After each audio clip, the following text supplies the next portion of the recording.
also. Having said that, let's move to our first board where we are going to talk about concept of redistribution. Okay, so for your clarity, I wanted to showcase you this diagram, and I wanted to compare it with the OSPF diagram. Actually, when we were learning OSPF, I always denoted area with a circular diagram, right? With a circular figure. So basically, or circular you can say, or elliptical you can say, but the area I was showing you with this circular thing, right? But now here you can see we have two rectangular boxes here and this one. And if we have two rectangular boxes, guys, then I just wanted to showcase from these rectangular box that we are not talking about area now. We are talking about two different routing protocols and their domain. On the right hand side with the orange color, I want to specify a particular domain or a particular group of routers which are running OSPF. And on the left hand side in the gray rectangular box, I wanted to showcase that there are some routers in this domain which are running routing information protocol, right? And you all know that the philosophy behind this two protocol is different. This is distance vector, and actually this is link state, at least inside an area. We all know about it, right? And interestingly, this router 3 is running both. The router 3 on its maybe this is 0/1 interface. It is running OSPF on its 0/1 interface. And same thing, basically 0/2 it is running routing information protocol, right? Interesting. It means that router 3 knows both of them. It knows RIP, it knows OSPF domain also. And if that is the case, if I have a route here, maybe a loopback interface which is having route 1.1.1.1/32, right? And we are redistributing this into, sorry, and we are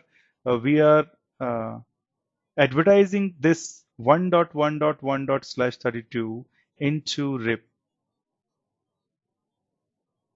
What is going to happen? Because RIP is running between R1 and R2, it is going to be there into R2's routing table, and R2 is going to advertise this route again towards R3. It is as simple as that.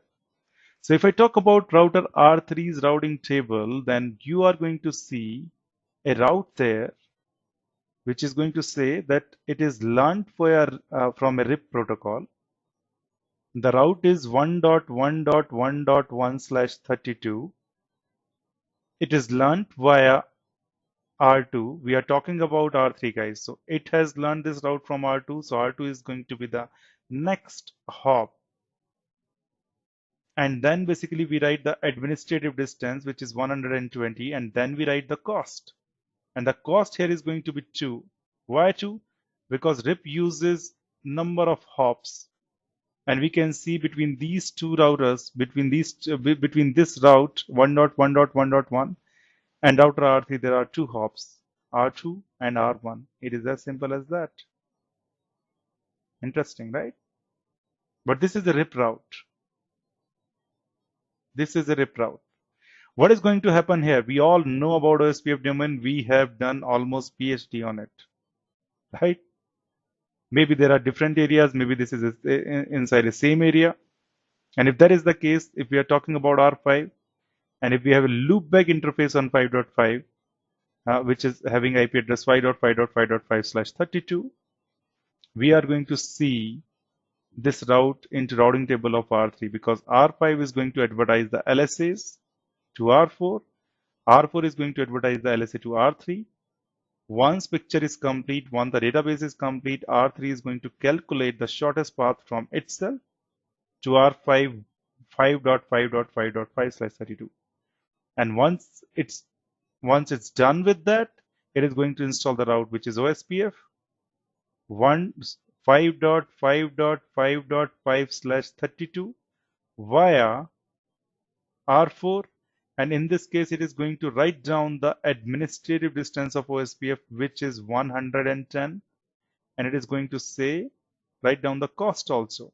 Suppose the cost from R4 to R5 is 4 and cost from R4 to R3 is 3. Suppose I am taking any arbitrary cost.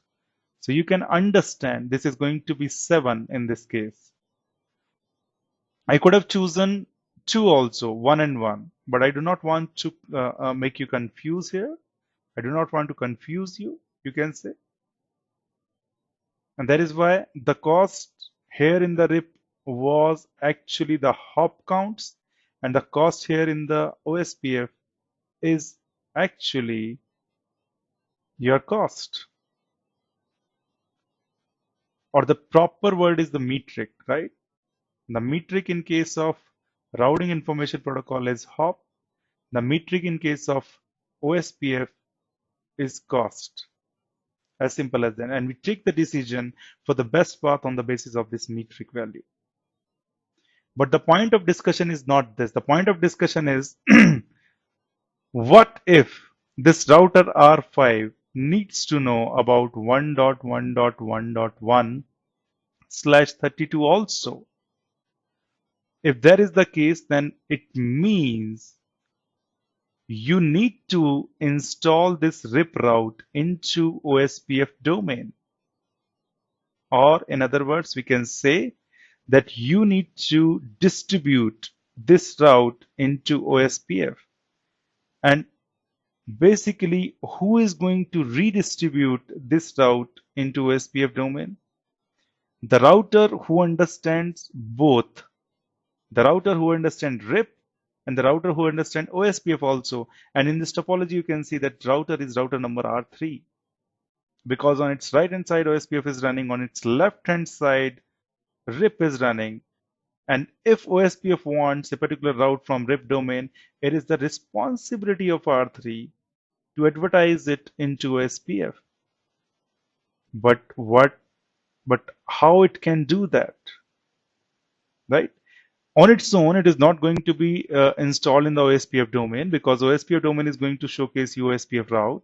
RIP domain is going to showcase you RIP route. It is not the case that all the routes of RIP automatically going to come into the OSPF. No, it's not, right? If that is the case, what you are going to do? Router 3 will go into its OSPF process, which is 1. And this is the command of doing that, router OSPF 1. What actually I am doing, I am advertising or I am redistributing 1.1.1.1/32, which is into the RIP routing protocol, right? I am going to redistribute this route into OSPF. Why redistributing? Because it is already distributed in RIP domain using the RIP protocol, and now I am redistributing this route into the OSPF. It is as simple as that.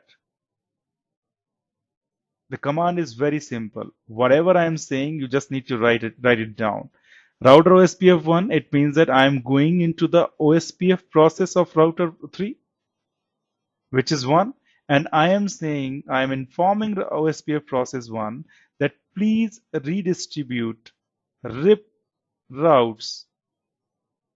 What is the meaning? The meaning is router 3, whatever there are routes with respect to RIP, those are going to be part of OSPF. But here is my problem. When we see that the OSPF, when we see a particular route of the OSPF, what it actually contains? It contains the cost value also. So if I redistribute this 1.1.1.1/32 into OSPF, what is going to be its cost? Right? And that is why I define it here, that while redistributing your RIP routes, the cost of every route when they reach to OSPF, the initial cost, it is going to be 30. It is as simple as that.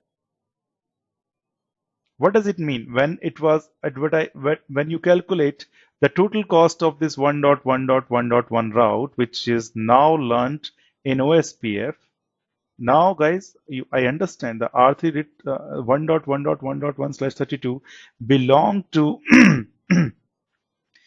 belong to RIP domain, and it was generated in the RIP protocol. But once you redistribute it, and if I talk about R5 table, it is not anymore the RIP route.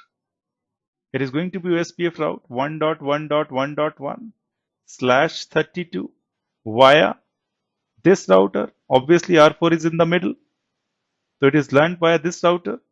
And the next hop is going to be, next hop is going to be R4. Admin distance is going to be same. What should I write here? See, 30 was the default metric. Not sorry, 30 was the metric, the seed metric which you were using. Why we are calling seed metric? Because you are specifying the OSPF process that whenever you take a route from the RIP, you are specifically mentioning the OSPF cost of that route is going to be 30. Okay. And if that is the case, this route is going to be here and here in these two routers, and we know how to calculate the route. So suppose this is my 3 value I have configured here. I have configured here 4.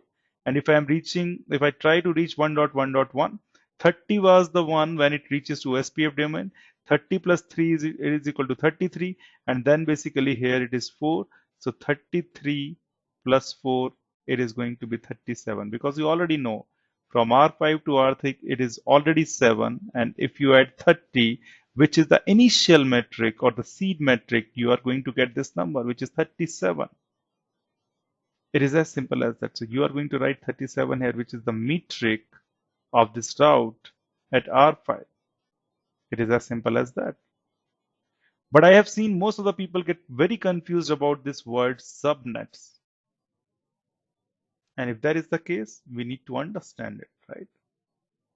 Why I had to write the subnet when I was redistributing RIP routes into OSPF. The subnet keyword is actually really important. Suppose if you do not write subnet keyword while redistributing your routes into OSPF, what is going to happen? Suppose I remove this subnet keyword and I run this command without subnet keyword. Believe me, guys, you are not going to see this route, but you are going to see another route which says OSPF route 1.0.0.0/8 via R4. And sorry, the admin distance value is going to be 110 here. I was wrong because 120 is for the RIP.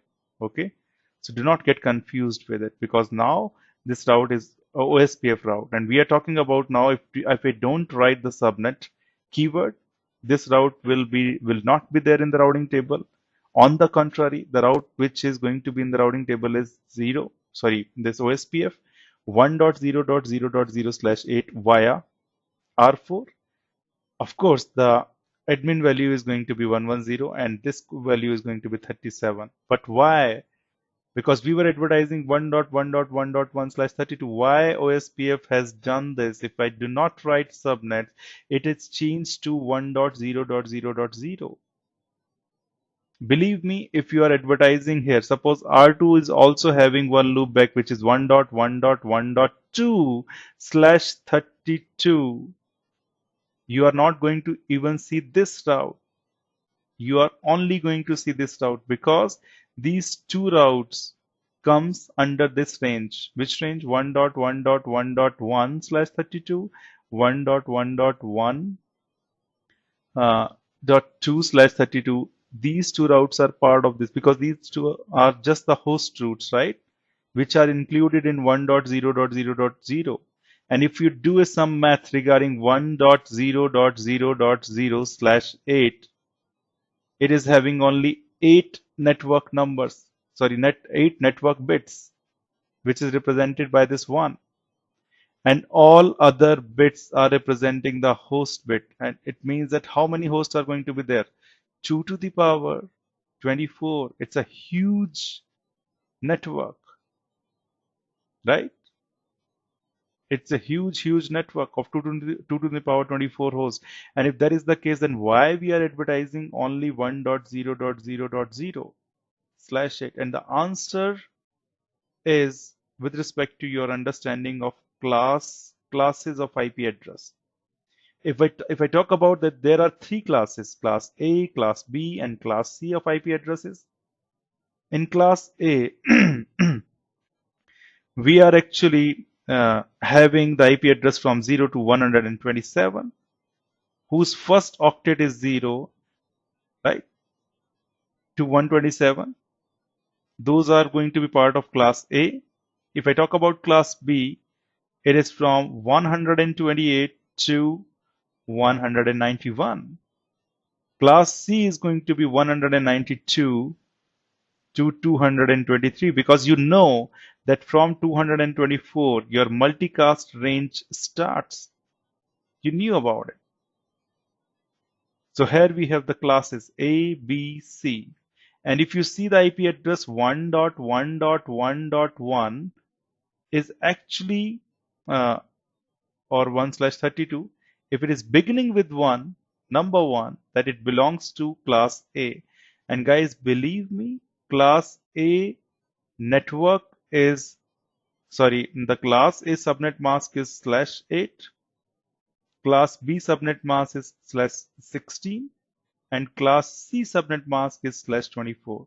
So if you do not know about a particular mask, if you do not know about the mask, then basically you start dealing with class full addressing, or basically class addressing.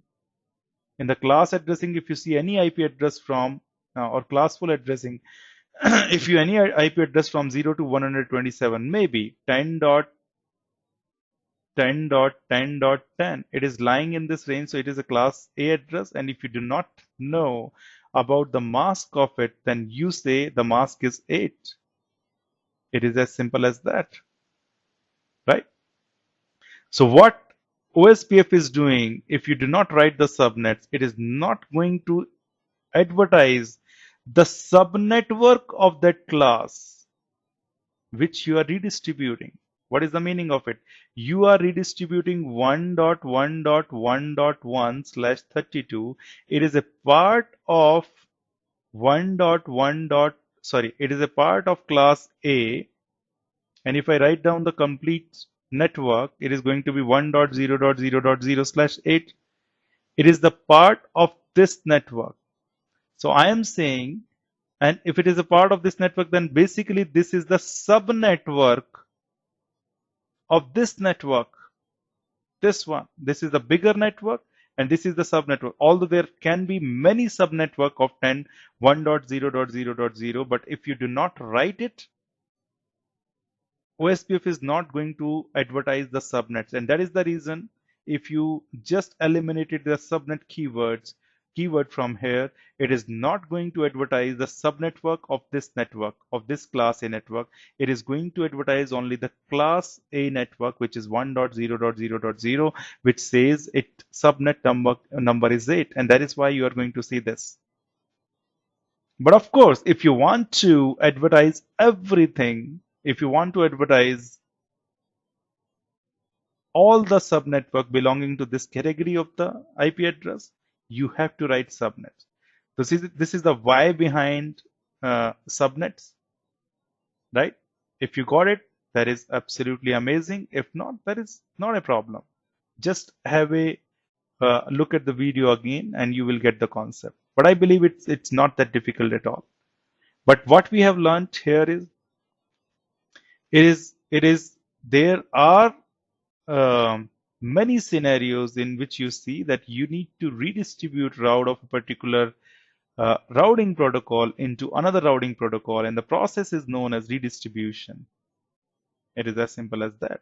How you are going to do that? You need to first think where you want to redistribute the route. And of course, here what I'm doing, I am redistributing my route into OSPF.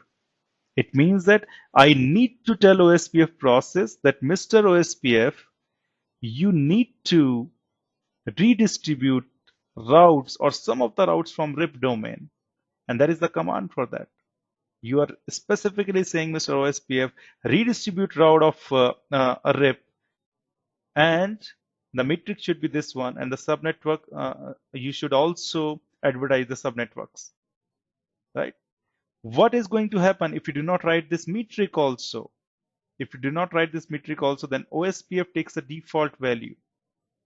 There are always a default. If you forget to specify the metric, OSPF say whatever the routes are coming from the RIP, I will initialize its metric using value 20. So this is going to be your initial or starting metric, the metric to begin with. It is as simple as that. Okay. Having said that, let's move to our next board where we are going to discuss about